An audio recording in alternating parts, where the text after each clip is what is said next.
Students, तो कैसे हो आप सभी। स्वागत है आपका हमारे अनदर वीडियो में। तो होप आप सब बढ़िया होंगे। तो फाइनली आज हम अपना कैरेक्टरिस्टिक्स ऑफ केमिकल रिएक्शन यहाँ पे कवर करने जा रहे हैं। और इससे पहले हमने अपना कवर किया था topics types of chemical reaction, जो हमने पूरा एक वीडियो में आसानी से कवर कर लिया था। दोस्तों, मेरा पढ़ाने का सिद्धांत ये है, मैं हिंदी और इंग्लिश दोनों को मिक्सअप करके पढ़ाता हूँ, जिससे जो इंग्लिश मीडियम वाले बच्चे हैं वो इंग्लिश में कन्वर्ट करके लिख ले, और जो हिंदी मीडियम वाले हैं बच्चे वो सिर्फ समझ के ही आप लिख सकते हो। तो आज हम कंप्लीट करने वाले हैं कैरेक्टरिस्टिक ऑफ केमिकल रिएक्शन।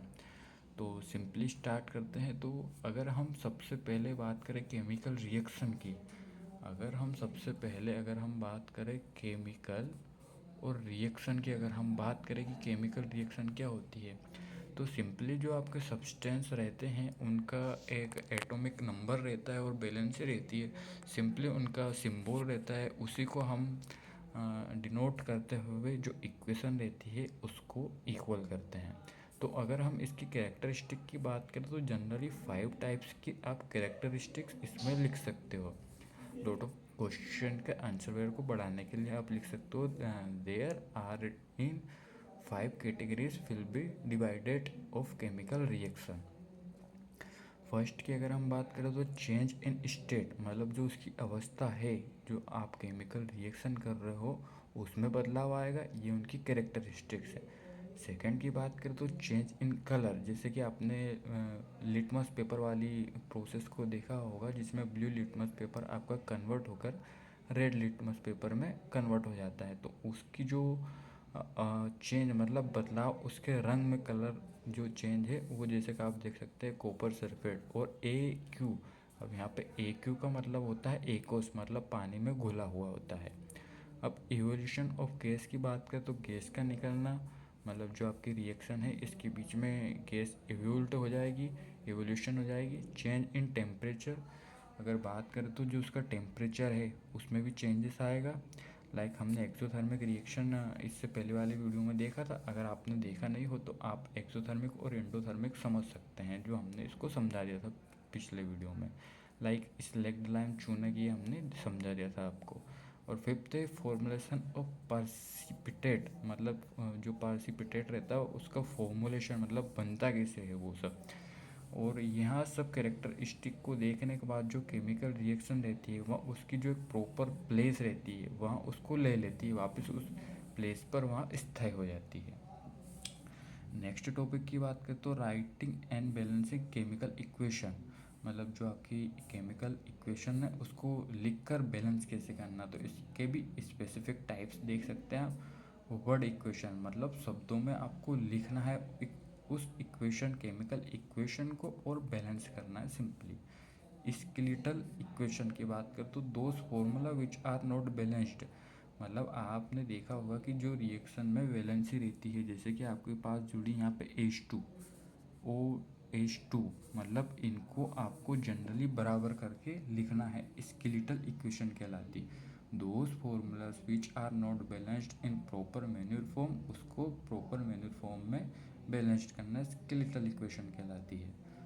और सिंपली हम बात करें बैलेंस्ड इक्वेशन की, तो सिंपली यहाँ जो एटम्स नंबर रहता है उसको मेंटेन करने का यहाँ पे काम करता है इक्वली बोथ साइड। अब बोथ साइड मतलब किस किस का साइड, ये वो जो आपकी केमिकल रिएक्शन है उसको बराबर करने का काम करता है, जो आपकी रिएक्शन हो रही है उधर, और जो लास्ट में वो आपका प्रोडक्ट दे रही है उधर, दोनों side, both side are will be maintain equally, both side there reactant and product side, दोनों साइड यहाँ पे मेंटेन करती है।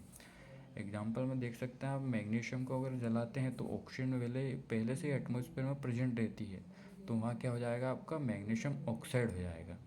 अगर WE की अगर हम बात करें तो WE क्या होता है, हमें यहाँ होता है वर्ड इक्वेशन, इसका मैंने शॉर्ट फॉर्म में WE लिख दिया है।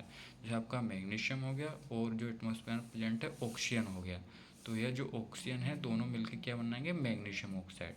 AC की अगर हम बात करें SE की, तो यह स्केलेटल इक्वेशंस हो गया आपकी।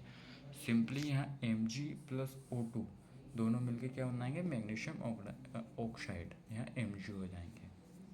अब हम इक्वेशन को बैलेंस क्यों करते हैं, इसके आपने एनर्जी की इक्वेशन कभी पढ़ी होगी, उसका टॉपिक तो वैसा ही आपका law of conservation of mass है। जो एनर्जी रहती ना बनाई जाती है ना कभी वो डिस्ट्रॉय होती है, तो ऐसे ही है mass of can nether can be created और नेवर और not destroyed in chemical reaction. Chemical reaction में भी उसको आप डिस्ट्रॉयड और क्रिएट नहीं कर सकते हो। तो therefore the atoms count equally in reactant और प्रोडक्ट। यही कारण है कि हमें जो रिएक्शन है वहाँ दोनों तरफ बराबर करनी रहती है। होप आप सब इजी लैंग्वेज में सब समझ गए होंगे। सिंपली अगर ये टॉपिक्स की हम बात करें तो जो आपकी रिएक्शन और इक्वेशन है उसको बराबर करके लिखना रहता है। अब मैं आपको बहुत ही बेसिक एग्जांपल में दिखा देता हूँ। जैसे कि आपकी कोई सी भी इक्वेशन है वो लाइक इस टाइप से आपको दे देंगे A2B2 + C2, और इधर आपको रिएक्शन लिख देंगे जो अनबैलेंस्ड रहेगी प्रोडक्ट में। ये आपकी रिएक्टेंट है, ये रिएक्शन हो रही है और ये प्रोडक्ट है। सिंपली अगर हम किसी भी रिएक्शन को बराबर करते हैं तो उसमें गुणा करते हैं, और गुणा सारी रिएक्शन में होगा। ऐसा नहीं सिर्फ आप 2 का ए में गुना कर दोगे तो ख़त्म हो जाएगा, सारी रिएक्शन में आपका गुना होगा। रिएक्शन में आपके पास A2 है B2 है, ये आपको पहला एनालिसिस करना है एक साइड लिख के। एक साइड लिख के भी आप रफ में कर सकते हो, जैसे कि मैं आपको दिखा देता हूँ यहाँ पे जिससे आपको क्लियर हो जाए। ये आपके पास कितना हो गया 2 हो गया, B आपके पास कितना हो गया 2 हो गया, और C आपके पास कितना हो गया 2 हो गया। तो सिंपली हमें यहाँ पे 2 की नीड है, तो सिंपली हम यहाँ पे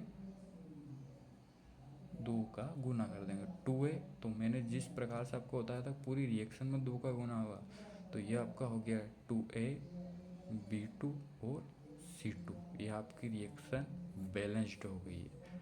आपकी रिएक्शन क्या हो गई है, बैलेंस हो चुकी है। यहाँ पर सिंपली आप सब समझ गए होंगे कि मैंने इतने इजी वे में और इतनी इजी लैंग्वेज में आपके लिए टॉपिक्स बनाया हुआ है सब। और अगर आप इस सीरीज़ को कंटिन्यू करना चाहते हो तो कमेंट करो, और अगर आपको ये वाले नोट्स चाहिए PDF में तो आप मेरे को कमेंट करो। मैं अच्छा प्रॉपर मैनर फॉर्म में इनका फ़ोटो खींच कर आपके लिए बढ़िया से PDF बना दूंगा। और नेक्स्ट वीडियो में हम कवर करेंगे अपना सबसे इम्पोर्टेंट टॉपिक जो लगभग आता ही है, और जो इससे पहले जो अभी आज अपन ने पढ़ा वो टॉपिक भी बहुत ज़्यादा इंपॉर्टेंट है, characteristic of chemical reaction. Basic चीज़ें मैंने आपको सारी समझा दी, सिर्फ आपको रिएक्शन बैलेंस करके लिखना है। नेक्स्ट में हम बात करेंगे effect of oxidation reaction in daily life. मतलब जो ऑक्सीडेशन होता है उसका क्या इफेक्ट पड़ता है हमारी डेली लाइफ में। लाइक फर्स्ट कोरोजन को, मतलब लोहे पे जंग कैसी लगती है, ऑक्सीजन के प्रेजेंट में लगती है, ऑक्सीजन के प्रेजेंट में नहीं लगती, वाटर से कैसे रिएक्शन करता, सारी प्रोसेस को मैं इजी वे में समझा दूंगा। ये अपना नेक्स्ट टॉपिक रहेगा। तो आज के लिए इतना ही, धन्यवाद। चैनल को सब्सक्राइब करना ना भूलें।